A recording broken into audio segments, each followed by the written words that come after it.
नमस्कार दोस्तों, मैं पंकज टीके sir, founder of talent academy 01 स्वागत करता हूं आप सभी को। बहुत सारे विद्यार्थियों का कमेंट आया था कि सर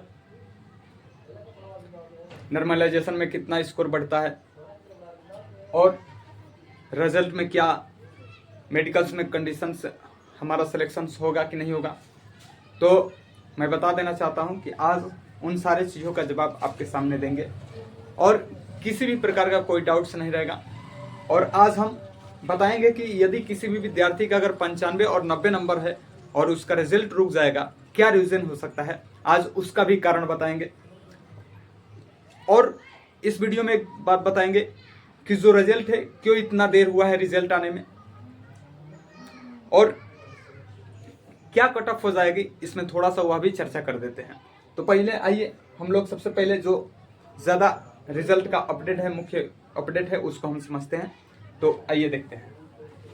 वीडियो को थोड़ा सा लाइक कर दीजिएगा, ज़्यादा से ज़्यादा सब शेयर कर दीजिएगा और सब्सक्राइब कर दीजिएगा आप सभी लोग।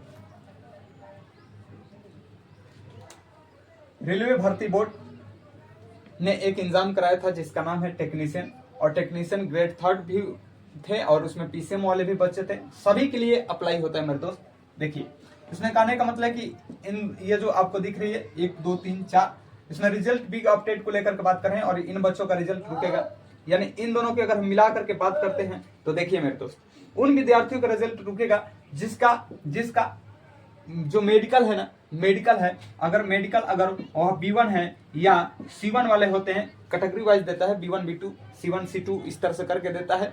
और जिस विद्यार्थी का जिसमें अप्लाई किया होगा फॉर्म और उसका वही चेक किया जाएगा। यानी B1 वाला है तो B1 ही चेक किया जाएगा, उसमें C1 वाला का सिलेक्शन नहीं होगा।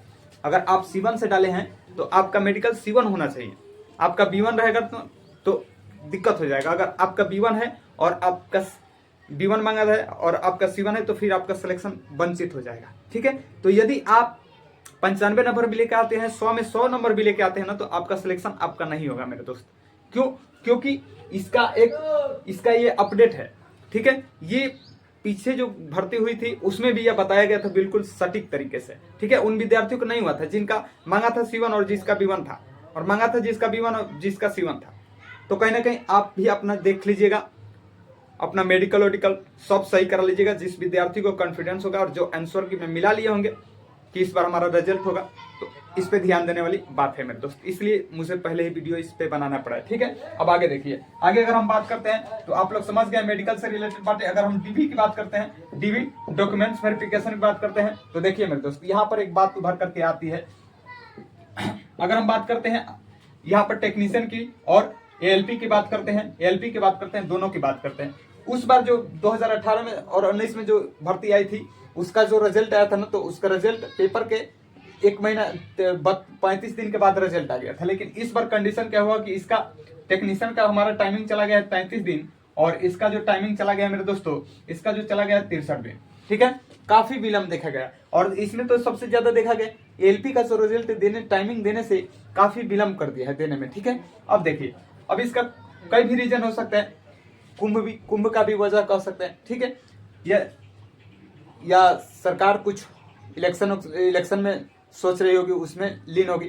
ठीक है, तो कहीं ना कहीं इसीलिए इसका क्या कर दिया गया, डिले कर दिया गया। लेकिन अब घबराने की बात नहीं है। हमने बताया था कि मार्च जो है ना, मार्च के फर्स्ट वीक में आपका रिजल्ट आ जाएगा। और यदि आपका मार्च के फर्स्ट वीक में अगर आपका रिजल्ट आ जाता है मेरे दोस्त, मार्च में यदि आपका रिजल्ट आ जाता है, ठीक है, तो आपका डॉक्यूमेंट्स वेरिफिकेशन यानी डीवी जो है यह मेरे दोस्त आपका मार्च में रिजल्ट आएगा तो मई में चला जाएगा, आपका मई में चला जाएगा। ठीक है, मई में चला जाएगा और उसी टाइम से मई में चला जाएगा और उसमें आपका बिल्कुल सब कुछ क्लियर हो जाएगा। और आपका जो अगर टेक्नीशियन का अगर पूरा रिजल्ट और मेडिकल सर्टिफिकेट डॉक्यूमेंट्स वेरिफिकेशन सब कुछ आपका अक्टूबर तक क्या कर दिया जाएगा, फाइनल कर दिया जाएगा। ठीक है, तो मैंने बता दिया कि उन विद्यार्थियों का रिजल्ट रुक सकता है जिसका मेडिकल्स में प्रॉब्लम्स है।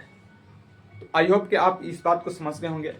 और एक विद्यार्थियों का कमेंट था कि सर हमने जो अगर हम पेपर दिया है टेक्नीशियन या एएलपी में, तो उसमें क्या हमारा जो रिजल्ट है उसमें हमारा नॉर्मलाइजेशन मार्क्स कितना बढ़ सकता है। तो मेरे विद्यार्थी वह जोन पे डिपेंड करता है और एक हम मिनिमम अगर स्कोर की बात करते हैं तो 5 नंबर से लेकर के मेरे प्रिय विद्यार्थियों 10 नंबर, 5 नंबर से या 10 नंबर के बीच में आपका बढ़ सकता है। इसमें भी अगर हम बात करते हैं तो 29 नंबर का जो पेपर था, 29 तारीख का जो पेपर था और एक लास्ट जो पेपर था उसका, तो 29 तारीख का पेपर ज़्यादातर हार्ड बताया जा रहा था, और सॉरी 29 तारीख वाला, हाँ 31 तारीख वाला हार्ड बताया जाता था, ठीक है, और इधर का सारा पेपर इजी बताए जा रहे थे। तो यानी जो भी विद्यार्थियों का देखिए कि इसका कितना नंबर बढ़ेगा वह जोन के ऊपर डिपेंड करता है, लेकिन यही 5 से 10 नंबर के बीच में ही नंबर बढ़ता है।